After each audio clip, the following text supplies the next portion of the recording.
क्यों जा रहे हो?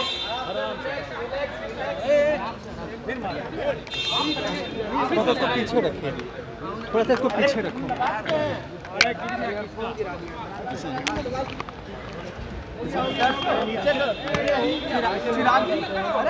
आईडी नीचे करो।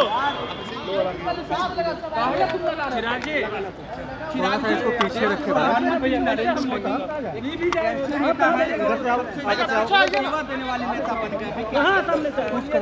देखिए, ये न सिर्फ प्रधानमंत्री जी के लिए बल्कि उनमें विश्वास रखने वाले उनके जितने समर्थक हैं, ये सबके लिए हर्ष और गर्व की बात है कि प्रधानमंत्री जी देश के एक ऐसे नेता बने हैं जिनको सबसे ज़्यादा समय जन सेवा का मौका मिला। सरकार के शीर्ष नेतृत्व करते हुए उन्होंने जनता की सेवा में सबसे ज़्यादा समय बिताने का काम किया।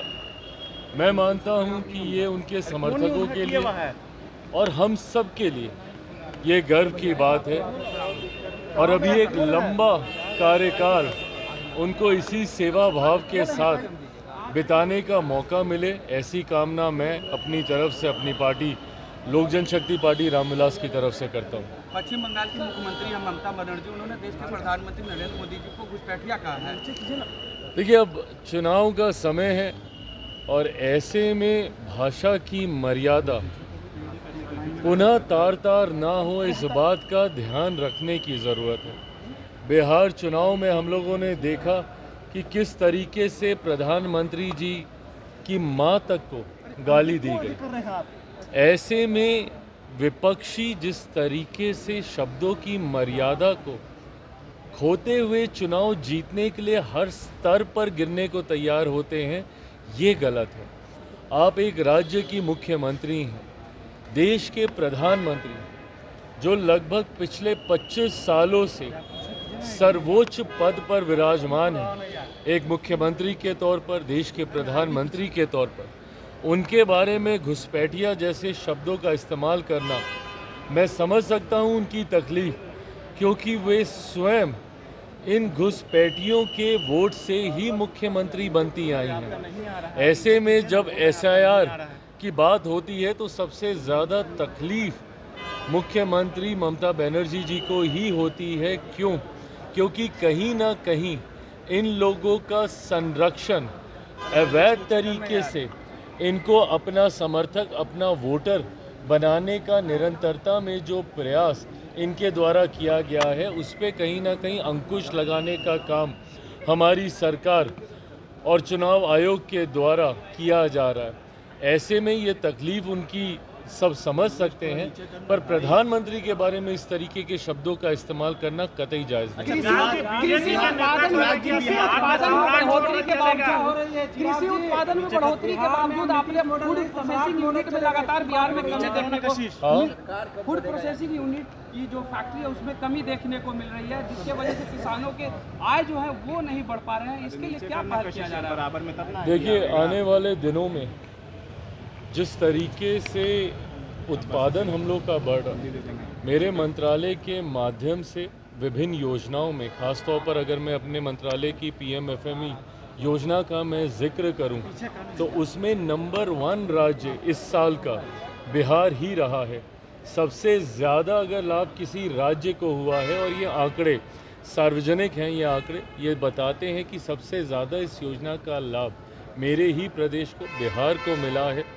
हम अलग अलग योजनाओं के माध्यम से भी, प्रधानमंत्री किसान संपदा योजना के माध्यम से भी इस बात का प्रयास कर रहे हैं कि ज़्यादा से ज़्यादा उद्योग बिहार में आए। साथ ही में जो इन्वेस्टर्स समिट हम लोग करते हैं, उसमें जितने प्राइवेट प्लेयर्स हैं, जितने इंडस्ट्री लीडर्स हैं, उनको भी प्रोत्साहित किया जाता है कि वो ज़्यादा से ज़्यादा अपनी यूनिट हमारे राज्य में लगाने का काम करें, क्योंकि कृषि प्रधान राज्य है, उत्पादन ज़्यादा है। मुझे खुशी है कि जिस तरीके से अभी बक्सर में कोको कोला का प्लांट आया, आने वाले दिनों में उसी का विस्तार हाजीपुर में होते हुए देखेंगे। निफ्टम जो मेरे मंत्रालय की सबसे बड़ी योजनाओं में से एक है, जो कि प्रसंस्करण के क्षेत्र से जुड़े हुए छात्रों को शिक्षा देने का काम करता है। मात्र अभी तक 2 ही निफ्टम थे, तीसरा निफ्टम बिहार को बजट में इसकी घोषणा की गई है। उसके लिए हम लोग ज़मीन लगभग फाइनल कर चुके हैं। हाजीपुर के राजा पाकर में संभवतः हम लोग उस ज़मीन को हम लोग फाइनल करेंगे। तो इन तमाम योजनाओं के माध्यम से सुनिश्चित किया जा रहा है कि प्रसंस्करण से जुड़े हुए जितने भी सेक्टर्स हैं उसको भी ज़्यादा से ज़्यादा बल बिहार में देने का कार्य किया जाए। अच्छा, बिहार में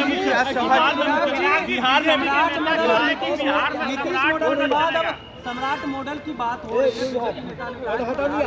सम्राट मॉडल अच्छा काम कर रहा है। देखिए, गृह मंत्री के तौर पर एक बड़ी जिम्मेदारी प्रदेश के उप मुख्यमंत्री सम्राट जी निभाने का कार्य कर रहे हैं। ऐसे में आने वाले दिनों में और किस भूमिका में उनका मॉडल प्रदेश में दिखेगा, ये मुझे लगता है कि समय ही बताएगा। पर मैं मानता हूँ कि जो नई सरकार भी बनेगी, उस सरकार भले वो जिसके भी नेतृत्व में वो सरकार बने, उस सरकार में अनुभव मौजूदा मुख्यमंत्री नीतीश कुमार जी का, उनका अनुभव और उनका मार्गदर्शन जरूर रहेगा। चिराग जी, कहा जा रहा है कि जेडीयू की तरफ से भी माना जा रहा है कि उनका मुख्यमंत्री बनाना चाहिए, क्या कहिएगा चिराग? जेडीयू की तरफ से भी कहा यह जा रहा है कि मुख्यमंत्री अगर बनाया जाए तो जेडीयू से भी बनाया जाए, क्या देख रहे हैं? देखिए, ये गठबंधन के भीतर इन तमाम विषयों को लेकर बातचीत चल रही है। It's a matter of time, समय की बात है। मुझे लगता है बहुत जल्द इसकी औपचारिक घोषणा भी कर दी जाएगी। कौन मुख्यमंत्री होगा, किस दल से मुख्यमंत्री होंगे, कौन उप मुख्यमंत्री होंगे, इन तमाम विषयों को लेकर गठबंधन के 5 दलों के भीतर चर्चाएं ही नहीं, मोटा मोटी सहमति भी बन चुकी है। मुझे लगता है बहुत जल्द इसकी औपचारिक घोषणा कर दी जाएगी, बहुत जल्द उसकी घोषणा की जाएगी। जैसा मैंने कहा, गठबंधन के भीतर मोटा मोटी इसको लेके सहमति बन चुकी है, बहुत जल्द इसकी औपचारिक ने धमकी दी है, ईरान को कहा है कि हुर्मुज का गेट अगर नहीं खोला गया तो फिर ईरान को तबाह कर दिया जाएगा। देखिए, मुझे लगता है कि ये विदेशी कूटनीति का विषय है, इसमें बहुत ज़्यादा चर्चा करने का कोई मतलब नहीं है। हमारी सरकार हर विषय पर नज़र बनाए हुई है। इस बात को सुनिश्चित करने का प्रयास किया जा रहा है कि इस युद्ध की वजह से कम भारत में कोई ऐसी परिस्थिति उत्पन्न ना हो जिसकी वजह से लोगों को संकट हो। चिराग जी, आपके मंत्री पर चिराग जी